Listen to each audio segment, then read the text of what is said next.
Breaking news out of Afghanistan. New questions over who is to blame for the deaths of some of America's most elite warriors. The Navy's elite SEAL Team 6. Well, Navy SEAL Team 6. Let me tell you about SEAL Team 6 and what their families are alleging. On August 6, 2011, at 2:20 a.m., a military operation nicknamed Lefty Grove was underway in the mountains of Afghanistan. The orders were to take out another high-level Taliban operative 3 months after the killing of Osama bin Laden. 25 U.S. Special Forces operators and members of SEAL Team 6 boarded a CH-47 Chinook helicopter with the call sign Extortion 17.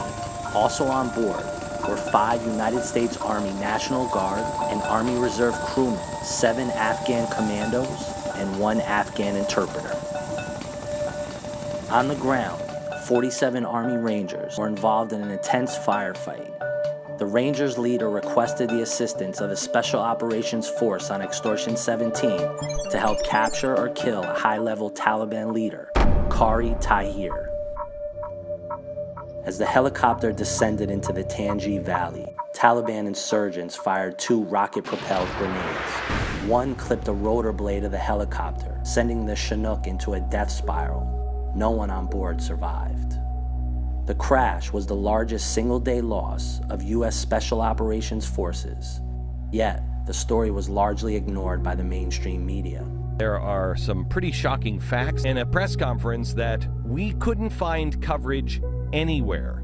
President Obama comes up to me and he says, "Mr. Strange," he grabs me by the shoulders, "Michael changed the way America lives." I grabbed Mr. President by the shoulders and I said, "I don't need to know about my son, I need to know what happened."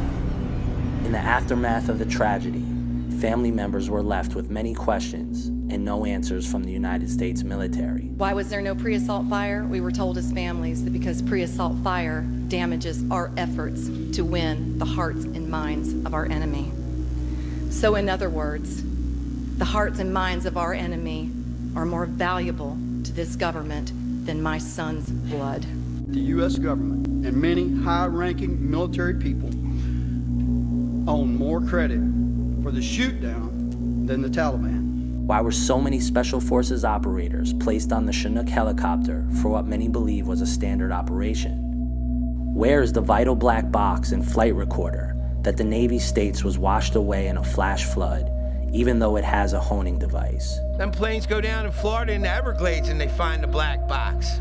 Now, you gotta be kidding me.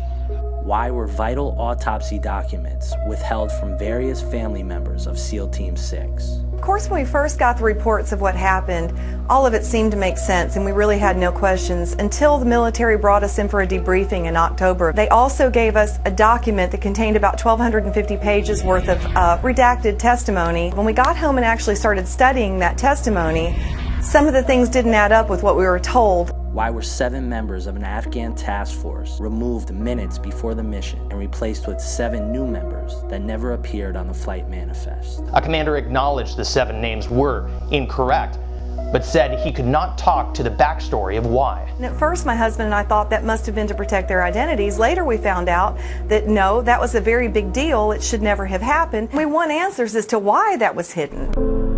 Extortion 17 will examine this tragedy through the documents and investigative work product that is materialized from the military probe by U.S. Central Command and the accounts of family members whose loved ones were killed that day.